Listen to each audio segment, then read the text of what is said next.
শুরু হলো ভাষার মাস ফেব্রুয়ারি। শ্রদ্ধার সঙ্গে স্মরণ করছি 52 মহান ভাষা আন্দোলনের অমর শহীদদের। এবার জানিয়ে দিচ্ছি খেলার সময়ের প্রধান শিরোনামগুলো। অনূর্ধ্ব 19 বিশ্বকাপে স্কটল্যান্ডকে 114 রানে হারিয়ে সেরা 8-এ বাংলাদেশ। নামিবিয়ার কাছে হেরে ডিফেন্ডিং চ্যাম্পিয়ন দক্ষিণ আফ্রিকার বিদায়, খেলতে হবে প্লেট পর্বে। স্কটল্যান্ডের বিপক্ষে সেঞ্চুরি করে যুব ওয়ানডেতে সর্বোচ্চ রানের মালিক বাংলাদেশের নাজমুল হোসেন শান্ত। কোয়ার্টার ফাইনাল নিশ্চিত হওয়ায় উচ্ছ্বসিত অধিনায়ক মেহেদী হাসান।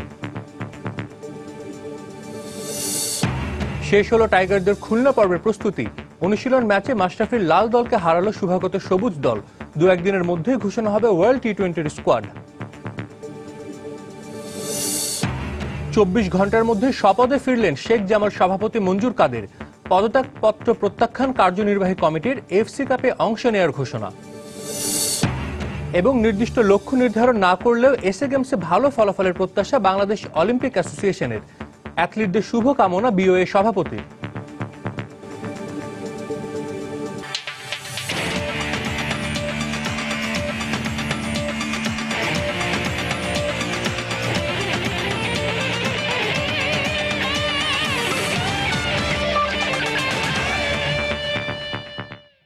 মাঠ ও মাঠের খেলাধুলার নানা উত্তাপ ছড়ানো সবশেষ খবর জানাতে আমাদের নিয়মিত আয়োজন খেলার সময়।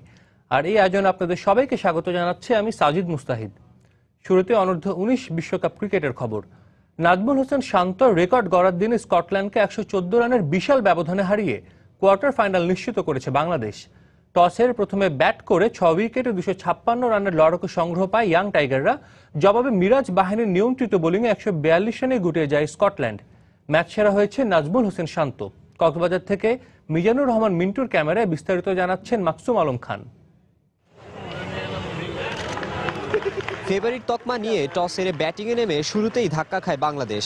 রানের খাতা না খুলতেই পিনাকের বিদায়ের পর দলীয় 17 ও ব্যক্তিগত 13 রানে স্কটিশ পেসার গাফফারের দ্বিতীয় শিকারে পরিণত হন জয়রাজ। এরপরে বাংলাদেশের ব্যাটিংয়ের গল্পটা শান্তময়। দক্ষিণ আফ্রিকার বিপক্ষে 50 পাওয়া এই ব্যাটসম্যান এদিন পাকিস্তানের সামি আসলামের 1695 রান টপকে যুব ওয়ানডে সর্বোচ্চ রানের রেকর্ড গড়েন। সাইফের সঙ্গে 101 রানের জুটি গড়ে শুরুর ধাক্কাটাও ভালোই সামাল দেন এই বাহাদুর ব্যাটসম্যান। তবে ধীরগতির সাইফ 114 বল থেকে 49 রানে ফিরলেও শান্ত তুলে নেন যুব ওয়ানডে ক্যারিয়ারের দ্বিতীয় সেঞ্চুরি। আর মিরাজও 50 করে 51 রানে আউট হলে 110 রানে থামে শান্ত মিরাজ জুটি। তবে শেষের দিকে সাইদ সরকারের 16 আর মারমুখী শান্তর ব্যাটে চড়ে 250 কোটা পেরোয় ইয়াং টাইগাররা। স্কটিশদের 257 রানের চ্যালেঞ্জিং স্কোর ছুড়ে দিয়ে 10 বাউন্ডারিতে 117 বলে ব্যক্তিগত 113 রানে অপরাজিত থাকেন নাজমুল হোসেন শান্ত। টুর্নামেন্টে টিকে থাকতে এ ম্যাচে জয় ভিন্ন বিকল্প নেই। এমনই যখন সমীকরণ, তখন টার্গেটে ব্যাট করতে নেমে অধিনায়ক ফ্লেক ও জয়স্টনের 48 রানের উদ্বোধনী পার্টনারশিপে ভালো সূচনা পায় স্কটল্যান্ড। তবে লড়াইটা ওই পর্যন্তই। এরপর স্কটিশরা নিয়মিত বিরতিতে উইকেট হারিয়েছে। 114 রানের বড় ব্যবধানের হারে এক প্রান্তে শুধু সান্ত্বনার 50 পেয়েছেন যুব ওয়ানডের অভিষিক্ত ব্যাটসম্যান আজিমদার। বাংলাদেশের হয়ে শাওন ও সাইফুদ্দিন নিয়েছেন 3টি করে উইকেট। এছাড়া সন্দেহজনক বোলিং অ্যাকশনের দায়ে অভিযুক্ত সানজিতের পরিবর্তে মাঠে নামা আরিফুল নিয়েছেন 2টি উইকেট। শুরুটা ভালো না হলেও চাপটা ভালোই সামলেছে মিরাজের দল। স্কটল্যান্ডের বিপক্ষে শেষ পর্যন্ত কাঙ্ক্ষিত দাপুটে জয়টাই পেয়েছে বাংলাদেশ। এখন টার্গেট নামিবিয়ার বিপক্ষে জয় তুলে নিয়ে গ্রুপ চ্যাম্পিয়ন হওয়া। কক্সবাজার শেখ কামাল আন্তর্জাতিক স্টেডিয়াম থেকে মাকসুম আলম খান, সময় সংবাদ। সেঞ্চুরি করে দলকে ম্যাচ জেতানোর পাশাপাশি যুব ওয়ানডেতে সর্বোচ্চ রানের মালিক এখন বাংলাদেশের নাজমুল হোসেন শান্ত। স্বপ্ন এখন টুর্নামেন্টের সর্বোচ্চ রান করার। অন্যদিকে কোয়ার্টার ফাইনাল নিশ্চিত হওয়ায় উচ্ছ্বসিত অধিনায়ক মেহেদী হাসান মিরাজ। ম্যাচ শেষে সংবাদ মাধ্যমে তারা এই কথা বলেন। আমার কাছে খুবই একটা আনন্দের বিষয়, কারণ আমি প্রথমে জানতাম না যে আমার এরকম একটা আছে, বাট গতকালকে জানার পরে এটা আমার মধ্যে একটা কাজ করছে যে না, আমি যদি করতে পারি আমার জন্য ভালো হবে, আমার দেশের জন্য ভালো হবে। সো শেষ পর্যন্ত যখন করতে পারছি আমার কাছে খুব ভালো লাগছে। যেহেতু 2টা ম্যাচ হয়েছে, এখন অনেক দূর যাইতে হবে। আমার প্ল্যান হলো আমি ম্যাচ বাই ম্যাচ আগাবো। আমি আজকে সেঞ্চুরি করছি, এটা আজকেই শেষ। সো নেক্সট ম্যাচের জন্য চিন্তা করবো। ইচ্ছা আছে যে এই টুর্নামেন্টে সর্বোচ্চ রান করার। গত বছর ওয়ার্ল্ড কাপ খেলেছি, কিন্তু ওইখানে কিন্তু আমরা কোয়ালিফাই করতে পারিনি সেকেন্ড রাউন্ডে, বাট এবছর আমরা কোয়ালিফাই করছি। আমার কাছে খুব ভালো লাগতেছে এবং এই ভালো লাগাটাকে এখানেই শেষ করলে হবে না, বাট আমাদের যেতে হবে অনেক দূরে। সো এই জিনিসটা আমাদের মাথায় রাখতে হবে। আর অ্যাজ এ ক্যাপ্টেন হিসাবে আমি যে জিনিসটা চাই যে আরেকটা ম্যাচ আছে আমাদের, আমরা যেন গ্রুপ চ্যাম্পিয়ন হয়ে উঠতে পারি সেকেন্ড রাউন্ডে। নিষিদ্ধ হলো বাংলাদেশ যুব দলের অফ স্পিনার সঞ্জিত সাহার বোলিং অ্যাকশন, যার ফলে অনূর্ধ্ব 19 বিশ্বকাপ শেষ হয়ে গেল এই যুবার। বোলিং করার সময় সঞ্জিতের কনুয়ের বাঁক 15 ডিগ্রি ছাড়িয়ে যায়। ভিডিও ফুটেজ দেখে এমনটাই নিশ্চিত হয়েছে আইসিসি। এর আগে 27 জানুয়ারি দক্ষিণ আফ্রিকার বিপক্ষে প্রথম ম্যাচের পর সঞ্জিতের সন্দেহজনক বোলিং অ্যাকশন নিয়ে অভিযোগ আনেন আম্পায়াররা। এরপর সংশয় ছিল সঞ্জিত আর অনূর্ধ্ব 19 বিশ্বকাপের পরের ম্যাচগুলো খেলতে পারবেন কিনা। অবশেষে শেষ আশঙ্কাই সত্য হলো।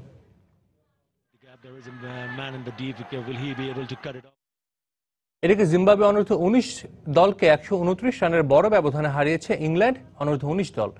আগেই কোয়ার্টার ফাইনাল নিশ্চিত করা ইংল্যান্ড শুরুতে ব্যাট করে 4 উইকেটে 288 রান করে। লক্ষ্য তাড়া করতে নেমে 159 রানে গুটিয়ে যায় জিম্বাবুয়ে। তবে ইংল্যান্ড জিতলেও হেরেছে বর্তমান চ্যাম্পিয়ন দক্ষিণ আফ্রিকা।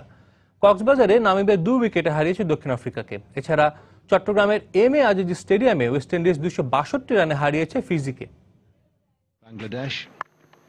চট্টগ্রামে জহুর আহমেদ চৌধুরী স্টেডিয়ামে টস জিতে ব্যাট করতে নেমে ওপেনিং জুটিতে লরেন্স ও হোল্ডেন করেন 91 রান। ব্যক্তিগত 59 রান করা লরেন্সকে বিদায় করে এ জুটি ভাঙেন মাগারিরা। তবে হোল্ডেনকে নিয়ে 74 রানের জুটি গড়ে ইংলিশদের বড় স্কোরের দিকে নিয়ে যান বার্নহাম। হোল্ডেন 51 রান করে ফিরলেও বার্নহামের 106 রানের অপরাজিত সেঞ্চুরিতে 288 রানের বড় সংগ্রহ পায় ইংল্যান্ড। জবাবে ব্যাট করতে নেমে 49 রানেই প্রথম সারি 4 ব্যাটসম্যানকে হারিয়ে বিপাকে পড়ে জিম্বাবুয়ে। ইংলিশ বোলারদের বোলিং তাণ্ডবে একের পর এক উইকেট হারায় তারা। তবে জেরেমি আইভসের 91 ও অধিনায়ক মাতুভা 14 রান করলেও বাকিরা ব্যর্থ হওয়ায় 38 বল হাতে থাকতেই 159 রানে অল আউট হয় জিম্বাবুয়ে। কক্সবাজারে একাডেমি গ্রাউন্ডে দক্ষিণ আফ্রিকার শুরুটা হয় দুঃস্বপ্নের মতো। স্কোরবোর্ডে 37 রান যোগ করতেই সাজঘরে ফেরেন প্রথম সারি 6 ব্যাটসম্যান। উইকেট পতনের মিছিলে এক প্রান্ত আগলে রেখে লুডিক করেন 42 রান। দ্বিতীয় সর্বোচ্চ 25 রান এসেছে অতিরিক্ত থেকে, ফলে মাত্র 136 রানে থামে প্রোটিয়া ইনিংস। ভ্যান লিনগেন নেন 4টি উইকেট। জবাবে ভালো হয়নি নামিবিয়া শুরুটাও। দলীয় 29 রানে সাজঘরে ফিরে যান অ্যাটন, ডেভিন ও গ্রিন। তবে এক প্রান্ত আগলে রেখে রানের চাকা সচল রাখেন লরেন্স। শেষের দিকে ব্রিটসের 27 ও লরেন্সের অপরাজিত 58 রানের সুবাদে জয় তুলে নিয়ে প্রথমবারের মতো কোয়ার্টার ফাইনালে ওঠেন নামিবিয়া। এদিকে চট্টগ্রামের এম.এ. আজিজ স্টেডিয়ামে টস হেরে ক্যারিবীয়দের উড়ন্ত সূচনা এনে দেন দুই উদ্বোধনী ব্যাটসম্যান পোপ ও ইমলাক। দলীয় 120 ও ব্যক্তিগত 36 রানে ইমলাক সাজঘরে ফিরলেও পোপ ফেরেন ব্যক্তিগত 76 রানে। এরপর দ্রুতই 2 উইকেট হারায় ক্যারিবীয়রা। 4 উইকেট হারিয়ে বিপাকে পড়া ক্যারিবীয় ইনিংসের হাল ধরেন স্প্রিঙ্গার ও গলি। 157 রানের জুটি গড়ে ব্যক্তিগত 66 রানে গলি সাজঘরে ফিরলেও স্প্রিঙ্গারের 106 রানের সুবাদে 340 রানের বড় সংগ্রহ পায় ওয়েস্ট ইন্ডিজের যুবারা। জবাবে নিয়মিত বিরতিতে উইকেট হারাতে থাকা ফিজি ছিটকে পড়ে লড়াই থেকে। দলের 9 ব্যাটসম্যান ব্যর্থ হন 2 অঙ্কের কোটা স্পর্শ করতে। ভুনি ও কারের সর্বোচ্চ 29 রান, হারের ব্যবধান কমিয়েছে মাত্র। জিদ্রান পোপ নিয়েছেন 4টি উইকেট। পারভিন আক্তার, সময় সংবাদ। এদিকে সোমবার যুব বিশ্বকাপের গ্রুপ পর্বের 3টি ম্যাচ অনুষ্ঠিত হবে। মিরপুর, ফতুল্লা ও সিলেট ভেন্যুতে ভিন্ন ভিন্ন খেলায় মাঠে নামবে ভারত, নেপাল, নিউজিল্যান্ড, আয়ারল্যান্ড, আফগানিস্তান ও কানাডা। গ্রুপ ডির ম্যাচে মিরপুরে নেপালের বিপক্ষে মাঠে নামবে শক্তিশালী ভারত। এরই মধ্যে কাপ পর্ব নিশ্চিত করেছে দুদলই। শক্তির বিচারে 3বারের চ্যাম্পিয়ন ভারত এগিয়ে থাকলেও এবারের আসরে বড় চমক নেপাল প্রত্যয়ী গ্রুপের শেষ ম্যাচ জিততে। ফতুল্লার খান সাহেব ওসমান আলী স্টেডিয়ামে গ্রুপ ডির অন্য ম্যাচে আয়ারল্যান্ডের বিপক্ষে মাঠে নামবে নিউজিল্যান্ড। কাপ পর্ব থেকে বিদায় নেওয়া দুদল লড়বে গ্রুপ পর্বের শেষ ম্যাচে। আর গ্রুপ বি এর ম্যাচে সিলেট আফগানিস্তানের বিপক্ষে মাঠে নামবে কানাডা। এরই মধ্যে কাপ পর্ব থেকে ছিটকে গেছে দুদলই। বাংলাদেশ জাতীয় ক্রিকেট দলের খবর। শেষ হলো এশিয়া কাপ ও ওয়ার্ল্ড টি-20কে সামনে রেখে টাইগারদের প্রস্তুতি ক্যাম্পের খুলনা পর্ব। রোববার শেষ অনুশীলন ম্যাচে মাশরাফির লাল দলকে 9 উইকেটে হারিয়েছে শুভাগত হোমের সবুজ দল। খুলনার শেখ আবু নাসির স্টেডিয়ামে টস হেরে ব্যাট করতে নামে মাশরাফির সবুজ দল। সৌম্য সরকার ও সাব্বির রহমান দ্রুত ফিরে গেলেও তামিম ইকবাল ও মাহমুদুল্লাহ রিয়াদের ব্যাটে বড় স্কোরের দিকে এগোতে থাকে মাশরাফির দল। তামিম 51 ও রিয়াদ 56 রান করে সাজঘরে ফেরেন। শেষ দিকে সাকিব ও অধিনায়ক মাশরাফির ঝড়ো ব্যাটিংয়ে 6 উইকেটে 165 রান করে লাল দল। জবাবে সবুজ দলকে উড়ন্ত সূচনা এনে দেন ইমরুল কায়েস ও মোহাম্মদ মিঠুন। 48 বলে 67 রানের দুর্দান্ত এক ইনিংস খেলে মিঠুন ফিরে গেলেও 91 রানের বিধ্বংসী ইনিংস খেলে অপরাজিত থাকেন ইমরুল কায়েস। শেষ পর্যন্ত 1 উইকেট হারিয়ে 17 বল আগে জয় নিশ্চিত করে সবুজ দল। 7 দিনের বিশ্রাম শেষে আগামী 8 ফেব্রুয়ারি চট্টগ্রামে আবারও শুরু হবে টাইগারদের প্রস্তুতি ক্যাম্প।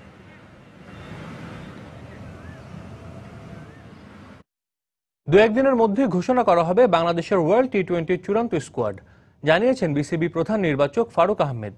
আর সঠিক কম্বিনেশন দাঁড় করাতে দলে 2-1টি পরিবর্তন আসতে পারে বলে ইঙ্গিত দিয়েছেন তিনি।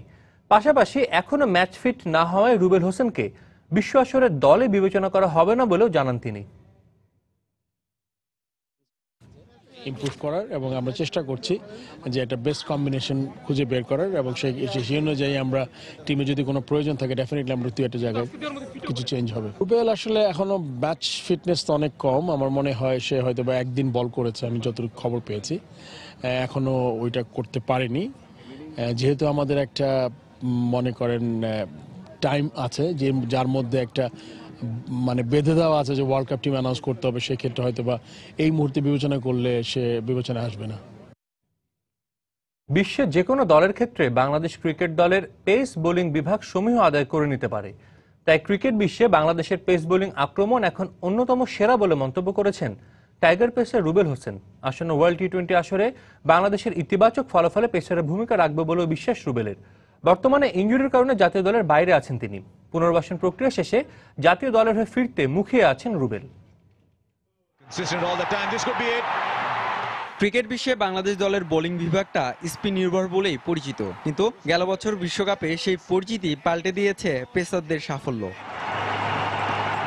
বিশ্বকাপের মঞ্চে মাশরাফি, রুবেল, তাসকিনদের ম্যাচ উইনিং পারফরমেন্স সবার নজর কাড়ে। সেই ধারায় ঘরের মাঠে কাটার মাস্টার মুস্তাফিজের বিস্ময়কর বোলিং মুগ্ধ করেছে ক্রিকেট দুনিয়াকে।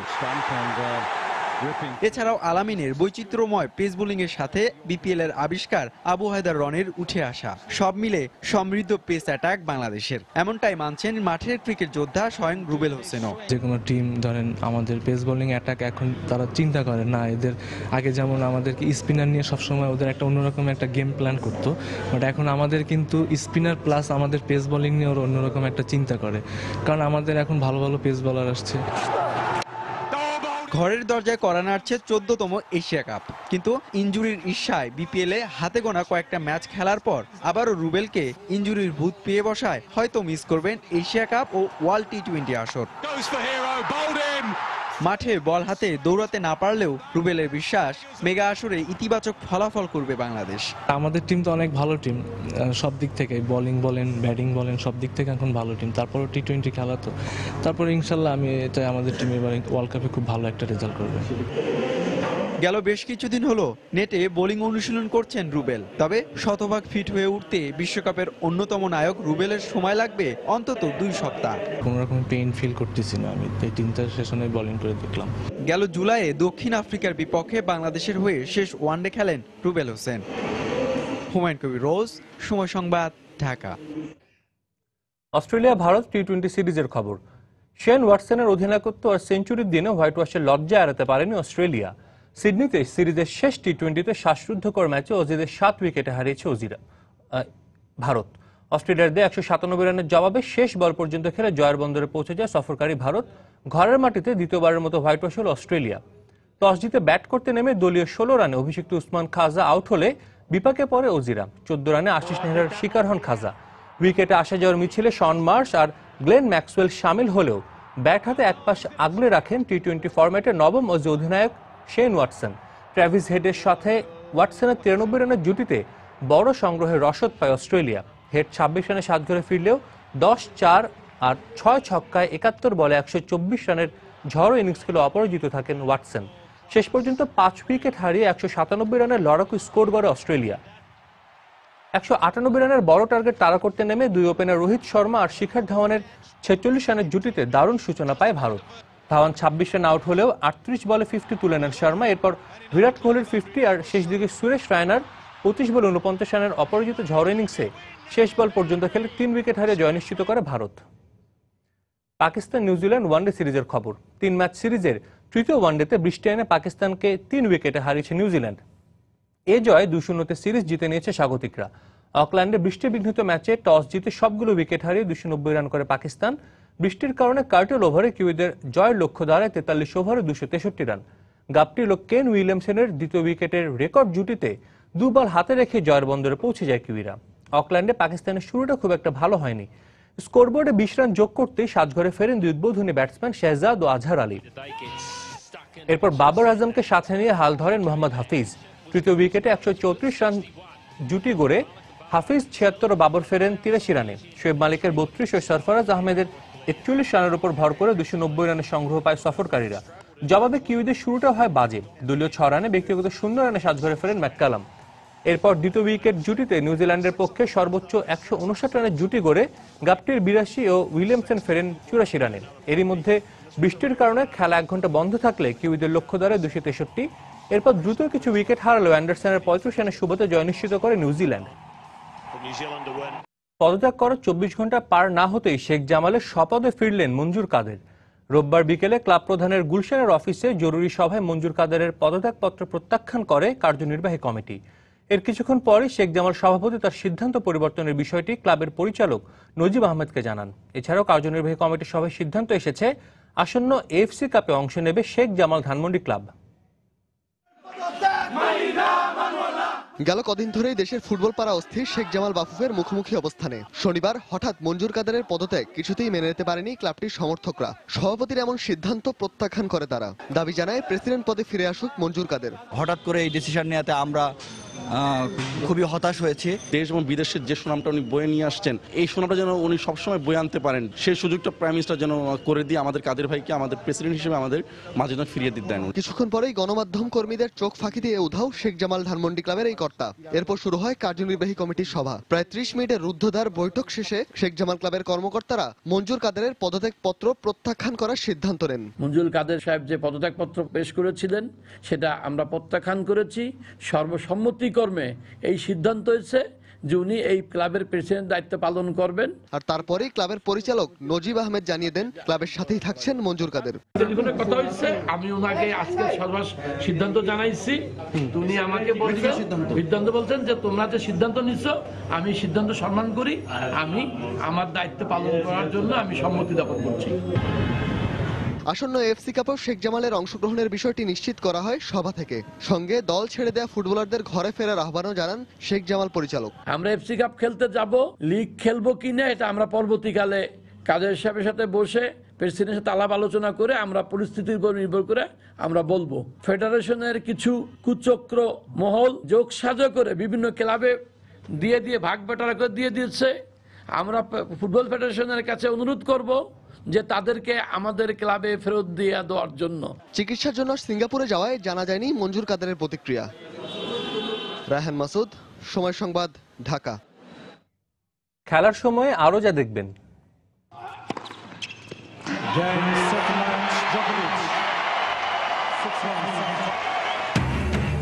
অ্যান্ডি মার্কে সরাসরি সেটে হারিয়ে ষষ্ঠবারের মতো অস্ট্রেলিয়ান ওপেনের শিরোপা জিতে রেকর্ড গড়লেন নোভাক জোকোভিচ। এখন থেকে বাংলাদেশ প্রিমিয়ার লিগ অনুষ্ঠিত হবে 12 দলের অংশগ্রহণে। সেই সাথে বাংলাদেশ চ্যাম্পিয়নশিপ লিগে খেলবে 8টি দল। প্রতি মৌসুমে চ্যাম্পিয়নশিপ লিগ থেকে 2টির পরিবর্তে 1টি দল প্রিমিয়ার লিগে উঠবে। পাশাপাশি প্রিমিয়ার লিগ থেকে 1টি দল নেমে যাবে চ্যাম্পিয়নশিপ লিগে। রোববার পেশাদার লিগ কমিটির সভায় এমন সিদ্ধান্ত নেওয়া হয়। পেশাদার লিগে সর্বোচ্চ লিগে আমাদের 12টি দল, আমরা এটি অ্যাটলিস্ট কিছুটা সময় দেখব, 2টো মৌসুম বা 3টো মৌসুম দেখব। আর চ্যাম্পিয়নশিপ লিগে 8টি দল দিয়েই আমরা পরবর্তী মৌসুমগুলো আমরা দেখব ফর সাম টাইমস, ফর এই বছর এবং আরও কিছু সময়ের জন্য। একটি দল উঠবে, একটি দল নামবে। যে 2টো দল খেলছে সব নর্মালি আমরা চিন্তা করে থাকি এটার মধ্যেই হতে পারে, তৃতীয় পক্ষ এই ধরনের কিছু হতে পারে, এই ধরনের চিন্তায় আসে নেই। যেহেতু আপনারা আমাদের চিন্তা এবং চেতনার মধ্যে আনছেন, এটা ভবিষ্যতে অবশ্যই আমরা বায়োলজে আনবো। অনূর্ধ্ব 19 বিশ্ব আসরে সিলেট সহ দেশের অন্যান্য ভেন্যুগুলোতে যখন দর্শক খরা যাচ্ছে, ঠিক তখন সিলেটের মফস্বল এলাকার একটি গ্রামের ফুটবল টুর্নামেন্টে ছিল দর্শকদের উপচে পড়া ভিড়। তিল ধারণের ঠাঁই ছিল না কোথাও। অনেকে গাছের ডালে কিংবা বাসার ছাদে উঠে এক নজর দেখার চেষ্টা করেছে ফুটবল নৈপুণ্য। এই ধরনের টুর্নামেন্ট আরো বেশি আয়োজন করার দাবি জানান দর্শকরা। দিগেন সিংহের ছবিতে আব্দুল আহাদের রিপোর্ট। 28 জানুয়ারি থেকে সিলেটের মাঠে চলছে অনূর্ধ্ব 19 ক্রিকেটের বিশ্ব আসর। শনিবার শহরের 2টি ভেন্যুতে অনুষ্ঠিত হয় শ্রীলঙ্কা, আফগানিস্তান এবং পাকিস্তান কানাডার মধ্যকার ম্যাচ। কিন্তু আন্তর্জাতিক এই ম্যাচগুলোর প্রতি দর্শকের ছিল না তেমন আগ্রহ। খেলার শুরু থেকে শেষ পর্যন্ত গ্যালারি ছিল একেবারেই ফাঁকা। সহস্রাধিক নিরাপত্তা কর্মীর কড়া নজরদারিতে দর্শকশূন্য মাঠে ম্যাচগুলো যখন চলছিল ঠিক তখনই সিলেটের ফেঞ্চুগঞ্জের মাইজগাঁও মাঠে দেখা গেছে উল্টো চিত্র। বঙ্গবন্ধু স্মৃতি টুর্নামেন্টের ফাইনালে খেলতে ঢাকার আবাহনী, মোহামেডান ও শেখ জামাল ক্লাবের বিদেশি খেলোয়াড় উপস্থিত হয় এই মাঠে। তাদের এক নজর দেখতে ভরে যায় মাঠের চারপাশ। জায়গা না পেয়ে অনেকে বাসার ছাদ, টিলা কিংবা গাছের ডালে বসে উপভোগ করে ফুটবল। আমি স্টেডিয়ামে গেছিলাম, ক্রিকেট খেলা দেখেছি, কিন্তু গ্যালারিটা অনেক পাকা। আজকে ফুটবল আমাদের কাছে অনেক ভালো লেগেছে। আমরা চাই যে আমাদের পাড়া মহল্লায় গ্রামে এসব খেলা হয়। আমরা সবসময় এরকম খেলা এই মাঠে দেখতে চাই। অনেকদিন পরে আমাদের ফেঞ্চুগঞ্জে আজকের এই ফুটবল টুর্নামেন্টের ফাইনাল খেলা হয়েছে। এত দর্শক সমাগম ঘটেছে যা অতীতের তুলনায় অনেক বেশি হয়েছে। প্রতি বছর যেন এই টুর্নামেন্টটা চালু থাকে, এই প্রত্যাশা ফেঞ্চুগঞ্জবাসীর। দর্শকদের এমন উপস্থিতি দেখে অভিভূত আয়োজকরাও প্রতিশ্রুতি দিলেন আরও বেশি করে টুর্নামেন্ট আয়োজনের। ফুটবল এবং ক্রিকেট কিন্তু এই মুহূর্তে পাশাপাশি চলছে। ক্রিকেট এগিয়ে গিয়েছিল, ফুটবল পিছনে ছিল। এখন কিন্তু ফুটবলকে প্যাট্রোনাইজ করাতে ফুটবলের দিকেও মানুষ, ফুটবলার যারা তারা ফুটবলের দিকে কিন্তু এগিয়ে যাচ্ছে, এর জন্যই মানুষ বেশি। খেলায় সবুজগুড়ি একাদশ শরীফগঞ্জ একাদশকে ট্রাইব্রেকারে হারিয়ে চ্যাম্পিয়ন হওয়ার গৌরব অর্জন করে। বিজয়ী দলকে উপহার হিসেবে দেয়া হয় 1 লক্ষ টাকা। সিলেটে ফুটবল আর দর্শক এ দুটি যেন একই সূত্রে গাঁথা। কিন্তু ফুটবলের এই উর্বর ভূমিতে দীর্ঘদিন ধরে বন্ধ ঘরোয়া লীগ। জনপ্রিয় এই খেলাকে টিকে রাখতে ঘরোয়া লীগগুলো পুনরায় চালুর দাবি জানিয়েছেন ক্রীড়ামোদী দর্শকরা। আব্দুল আহাদ, সময় সংবাদ, সিলেট। কোনো নির্দিষ্ট লক্ষ্য নির্ধারণ না করলেও এবারের এশিয়া গেমসে বাংলাদেশ ভালো করবে বলে আশা বাংলাদেশ অলিম্পিক অ্যাসোসিয়েশনের। দক্ষিণ এশিয়ার অলিম্পিক খ্যাত এই ক্রীড়াযজ্ঞে অংশ নেবে বাংলাদেশের 370 অ্যাথলিট। দায়িত্ব পাওয়ার পর প্রথমবারের মতো অলিম্পিক ভবনে এসে দেশের অ্যাথলিটদের শুভকামনা জানিয়েছেন অলিম্পিক অ্যাসোসিয়েশনের সভাপতি, সেনাপ্রধান জেনারেল আবু বেলাল মোহাম্মদ শফিউল হক। দক্ষিণ এশিয়ার অলিম্পিক খ্যাত এশিয়া গেমসের গেল আসরটি বাংলাদেশের জন্য ছিল সবচেয়ে সফল। 18টি স্বর্ণ, 24টি রৌপ্য ও 55টি ব্রোঞ্জ সহ 97টি পদক জিতেছিল বাংলার অ্যাথলিটরা। সেই সাফল্য ছাড়িয়ে যেতেই এবারের আসর শুরুর 6 মাস আগে থেকেই নিজেদের প্রস্তুত করেছেন অ্যাথলিটরা, যে ক্যাম্পে সরাসরি তত্ত্বাবধানে ছিল বাংলাদেশ অলিম্পিক অ্যাসোসিয়েশন BOA। 22টি ডিসিপ্লিনে 370 জন অ্যাথলিটের পাশাপাশি কোচ, ম্যানেজার ও কর্মকর্তার তালিকায় আরও 150 জন যোগ হওয়ায় বাংলাদেশ দলের সদস্য সংখ্যাটা 520 জনের। পদক জয়ের সুনির্দিষ্ট কোনো লক্ষ্য না থাকলেও ভালো করার প্রত্যাশা ঝরল বিভিন্ন ফেডারেশনের কর্মকর্তাদের কণ্ঠে। আমরা গতবার রূপা পেয়েছিলাম, এবার ভালো মানের তার চেয়ে ভালো মানের গোল্ডের দিকে যাবে, এটা আমি বলতে চাচ্ছি না, কারণ পুরোপুরি মাইন্ড গেম এটা। ইনশাআল্লাহ দেশবাসীর জন্য ভালো ফলাফলে আমরা বয়ে নিয়ে আসবো। নিবিড় প্রশিক্ষণ হয়েছে হার্ডেলস মেয়েদের এবং ছেলেদের। আমি আশাবাদী জ্যাভলিন থ্রোতে, রিলেতে, স্প্রিন্টের ছেলে মেয়েদের আংশিক আশাবাদী। গেলবার ক্রিকেট, গলফ ও কারাতে এই 3টি ডিসিপ্লিনে 60টি স্বর্ণ জিতেছিল বাংলাদেশ। এবার সেই 3টি ডিসিপ্লিন বাদ দিয়ে খো-খো, স্কোয়াশ ও টেনিস যোগ হওয়ায় প্রত্যাশাটা শুধু ভালোর মধ্যেই সীমাবদ্ধ BOA-র। অন্যদিকে সভাপতির দায়িত্ব পাওয়ার পর প্রথমবারের মতো BOA ভবনে এসে এবারের এশিয়া গেমসে অংশ নেয়া বাংলাদেশের অ্যাথলিটদের শুভকামনা জানিয়েছেন BOA সভাপতি। আমরা চেষ্টা করব যাতে এই এশিয়া গেমসে আমাদের ফলাফল ভালো হয়, সেজন্য যা যা করার প্রয়োজন আমরা নিশ্চয়ই তা করব। অন্যান্য বারের তুলনায় বা ট্রেনিং কিন্তু পর্যাপ্ত ট্রেনিং হয়েছে এবং আমরা সমস্ত ট্রেনিংগুলোকে পর্যবেক্ষণ করেছি। শুটিংয়েও আশা করি আর্চারিতে ভালো রেজাল্ট আসবে। তবে খোখোতে যেহেতু খোখো একটা নতুন দল এবং এখানে অন্য কোনো প্লেয়াররা অন্য কোনো দেশে কিন্তু ওরকমভাবে তাদের অভিজ্ঞতা নাই, তো সেক্ষেত্রে সেখানে আমাদের একটা প্রত্যাশা আছে। কাবাডিতে আমাদের প্রত্যাশা আছে। 3, 4 ও 8 ফেব্রুয়ারি বাংলাদেশ বিমানের 3টি ফ্লাইটে ভারতের উদ্দেশ্যে দেশ ছাড়বে বাংলাদেশ দল। সজল মিত্র, রিচার্ড, সময় সংবাদ, ঢাকা। অস্ট্রেলিয়ান ওপেন টেনিসের খবর। ব্রিটিশ অ্যান্ডি মার্কে সরাসরি সেটে হারিয়ে ষষ্ঠবারের মতো অস্ট্রেলিয়ান ওপেনের শিরোপা জিতে রেকর্ড গড়লেন নোভাক জোকোভিচ। সেই সাথে অস্ট্রেলিয়ান টেনিস তারকা রয় এমারসনের পাশে নিজের নাম লেখালেন এই সার্বিয়ান তারকা। প্রথম সেটে মুখোমুখি হওয়ার আগে মারের বিপক্ষে জোকোর রেকর্ডটাও ছিল দুর্দান্ত। শেষ 17 ম্যাচে প্রথম সেটে শতভাগ জয়ের রেকর্ড এই সার্বিয়ানের। অস্ট্রেলিয়ান ওপেনের এই ফাইনালেও ছিল না তার ব্যতিক্রম। প্রথম সেটের শুরুতে আর শেষে কিছুটা প্রতিদ্বন্দ্বিতার সৃষ্টি হলেও শেষ পর্যন্ত আধিপত্য বজায় রাখেন আসরের 5 বারের চ্যাম্পিয়ন জোকো। ফলে 6-1 গেমে সেট জিতে ফাইনালে এগিয়ে যান 28 বছর বয়সী এই টেনিস তারকা। দ্বিতীয় সেটে অবশ্য বেশ খানিকটা লড়াই চালাতে হয় জোকোকে, যেখানে 12 গেমের 6টি গড়ায় ডিউসে। তবে পুরো প্রতিদ্বন্দ্বিতাপূর্ণ এই লড়াইয়ে শেষ পর্যন্ত 7-5 গেমে সেট নিশ্চিত করেন আসরের শীর্ষ বাছাই জোকো। ফাইনালের তৃতীয় সেটটা ছিল অনেকটা নাটকীয়তাপূর্ণ। দুজনের ভুল সার্ভিস, ফলাফল ব্রেক, ফলে 6-6 থাকা গেম গড়ায় টাই ব্রেকে। তাতে অবশ্য আর পেরে ওঠেননি মারে। পুরো সময় আধিপত্য দেখিয়ে 7-6 গেমের সেট জিতে আসরের শিরোপা জিতে নেন জোকোভিচ। সেই সাথে ষষ্ঠবারের মতো অস্ট্রেলিয়ান ওপেনের শিরোপা জিতে রয় এমারসনের নামের পাশে নিজের নাম লেখান এই সার্বিয়ান। ফারজানা মুমু, সময় সংবাদ। অস্ট্রেলিয়ান ওপেন জয়ের মুহূর্তটিকে জীবনের সেরা সময় বলে উল্লেখ করলেন জার্মানির অ্যাঞ্জেলিক কার্বার। সেরেনা উইলিয়ামসকে হারিয়ে ক্যারিয়ারের প্রথম গ্র্যান্ড স্ল্যাম শিরোপা জেতেন এই টেনিস কন্যা। সেই সাথে 4 ধাপ উপরে উঠে জায়গা করে নিয়েছেন WTA র্যাঙ্কিংয়ের দ্বিতীয় স্থানে। এলাম, দেখলাম, জয় করলাম। প্রবাদটি হয়তো পুরোপুরি ঠিক হবে না জার্মান টেনিস কন্যা অ্যাঞ্জেলিক কার্বারের ক্ষেত্রে, কারণ 28 বছর বয়সে এই টেনিস কন্যা আন্তর্জাতিক দুর্দান্ত ফর্মে থাকা বর্তমান চ্যাম্পিয়ন সেরেনা উইলিয়ামসকে উড়িয়ে দিয়ে জিতলেন বছরের প্রথম গ্র্যান্ড স্ল্যাম। আর গ্র্যান্ড স্ল্যামের রীতি অনুসারে ট্রফি নিয়ে ভ্রমণে বের হয়ে জার্মান টেনিস কন্যা কার্বার জানালেন তার জীবনের সেরা 2 সপ্তাহ ছিল সদ্য সমাপ্ত অস্ট্রেলিয়ান ওপেন। আমার ক্যারিয়ারের সেরা সময় ছিল অস্ট্রেলিয়ান ওপেনের ফাইনাল। যখন আমি গ্র্যান্ড স্ল্যাম শিরোপা জয়ের জন্য ম্যাচ পয়েন্ট জিতেছিলাম, আমার জীবনের অন্যতম সেরা স্বপ্ন পূরণ হয়েছে। জয়ের মুহূর্তে অনেক কিছু মনে হচ্ছিল। সবসময় চেয়েছিলাম সবাই যেন বলে আমি শিরোপার যোগ্য দাবিদার। আর অস্ট্রেলিয়ান ওপেনের শিরোপা জয়ের মুহূর্তগুলো বেশ ভালোভাবেই উপভোগ করছেন তিনি। শিরোপা জয়ের পর আর ঘুমাতে যাইনি আমি। খেলা শেষে অনেক রাতে ঘরে ফিরে চলে গিয়েছিলাম বন্ধুদের সাথে ঘুরতে। জীবনের সেরা মুহূর্তটা আমি বন্ধুদের সাথে পুরোপুরি উপভোগ করতে চাই। অস্ট্রেলিয়া ওপেনের আগে অ্যাঞ্জেলিক কার্বারের সর্বোচ্চ অর্জন ছিল 2011 সালে ইউএস ওপেন ও 2012 উইম্বলডনের সেমিফাইনাল। শায়লা পারভিন, সময় সংবাদ। স্প্যানিশ লা লিগা স্পানিওলের বিপক্ষে মাঠে নামবে টেবিলের 3 নম্বর দল রিয়াল মাদ্রিদ। ম্যাচটি শুরু হবে আজ বাংলাদেশ সময় রাত 1টায়। আর সিরিয়াতে মিলান ডার্বিতে মুখোমুখি হবে এসি মিলান ও ইন্টার মিলান। ম্যাচটি মাঠে গড়াবে বাংলাদেশ সময় রাত 1:45টায়। বার্সেলোনা অ্যাটলেটিকো মাদ্রিদের চেয়ে পয়েন্ট টেবিলে পিছিয়ে আছে রিয়াল মাদ্রিদ। তাই শিরোপার লড়াইয়ে এগিয়ে যেতে শীর্ষস্থানটা আবারও নিজেদের দখলে নিতে চায় লস ব্লাঙ্কোসরা।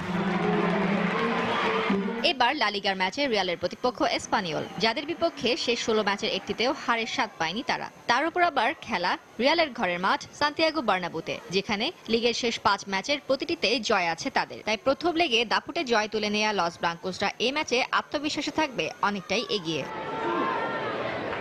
দলের তারকা ফুটবলার ক্রিস্টিয়ানো রোনালদো আলাদা অনুশীলন করলেও এ ম্যাচের জন্য পুরোপুরি প্রস্তুত তিনি। তবে স্বস্তির খবর হলো ইনজুরি কাটিয়ে ডিফেন্ডার সার্জিও রামোসও ফিরতে পারেন এ ম্যাচে, যদিও বেল ও পেপেকে এখনো থাকতে হবে মাঠের বাইরে। তারপরও ম্যাচটিতে জয় তুলে নিতেই মাঠে নামবে জিনেদিন জিদানের দল। এদিকে সিরিয়ার মিলান ডার্বিতে 2 পরাশক্তি এসি মিলান ও ইন্টার মিলান আছে মুখোমুখি হওয়ার অপেক্ষায়। দুদলের 164 বারের হেড টু হেড লড়াইয়ে 61 বার জিতে এগিয়ে আছে ইন্টার মিলান, যেখানে এসি মিলানের জয় 50টি আর বাকি 53 ম্যাচই হয়েছে ড্র। তবে মজার বিষয় হলো দুদলের শেষ সিরিয়ার দেখায় কেউই 1 গোলের বেশি স্কোর করতে পারেনি। তাই এখন দেখার অপেক্ষা স্তাদিও গুইসেপ্পে মেয়াজ্জায় মিলান ডার্বিতে কে তুলে নেবে প্রত্যাশিত জয়। ফারজানা মুমু, সময় সংবাদ। পলিথিনে আঁকা প্রিয় ফুটবলারের জার্সি, বুকে লেখা মেসি আর একটু নিচে আঁকা জার্সি নাম্বার 10। এই জার্সি পরেই ফুটবলে লাথি মারছে 5 বছরের আফগান শিশু মুর্তেজা আহমাদি। এই একটি ছবি পাল্টে দিয়েছে প্রেক্ষাপট। ইন্টারনেটে এখন সবচেয়ে আলোচিত আফগান শিশুর এই অদ্ভুত কাণ্ড। সম্প্রতি গজনি প্রদেশের এই শিশুর ভিডিও প্রকাশ করেছে বার্তা সংস্থা রয়টার্স। মুর্তেজার ছবি পোস্ট করে টুইট করেছেন খোদ লিওনেল মেসি। দর্শক, চলুন জেনে নেই ঘটনার আদ্যপান্ত। বইয়ের মলাটে বাঁধা কোন রূপকথার গল্প নয় এটি। প্লে স্টেশনের প্রি সেট আপ কোনো খেলাও নয়, বরং প্রিয় ফুটবলারকে ভালোবেসে রীতিমতো তাক লাগানো বাস্তব ঘটনার জন্ম দিয়ে ইন্টারনেটে ঝড় তুলেছে আফগান শিশু মুর্তেজা আহমাদি। মুর্তেজার বেড়ে ওঠা আফগানিস্তানের গজনি প্রদেশের জাগরি জেলার এক গরিব পরিবারে। কয়েকদিন আগে আর্জেন্টিনা ও বার্সেলোনা সুপারস্টার লিওনেল মেসিকে ভালোবেসে পলিথিন ব্যাগ কেটে প্রিয় ফুটবলারের জার্সি আঁকে মুর্তেজা। সেই ছবি এখন ঝড় তুলেছে বিশ্ব গণমাধ্যমে।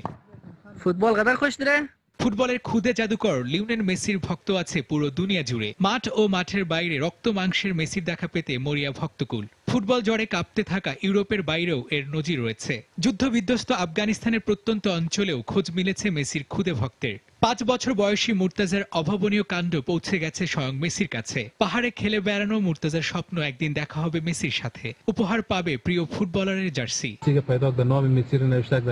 আমার ছেলে মেসির অনেক বড় ভক্ত। আমি নিজেও মেসির খেলা পছন্দ করি। একদিন সকালে মুর্তাজা মেসি মেসি বলে ডাকাডাকি করে। আমাকে এও বলে সে মেসির সাথে দেখা করতে চায়। আমার কাছে মেসির টি শার্ট চায়। আমি বলি কিভাবে দামি এই জার্সি তোমাকে কিনে দেই। স্বপ্ন সবাই দেখে। শিশু মুর্তাজার স্বপ্নের সিঁড়িটা হয়তো ছুঁয়ে যাবে বার্সেলোনার নু ক্যাম্পে। সবকিছু ছাপিয়ে এটা যে ফুটবলেরই জয়গান। রাহিদ রনি, সময় সংবাদ। দর্শক, এই ছিল খেলার সময়ের এখনকার আয়োজন। যে কোনো খবর পেতে ভিজিট করুন সময়নিউজ.tv। আর খেলা জগতে সব খবর, সর্বশেষ খবর জানতে সঙ্গে থাকুন সময়ের।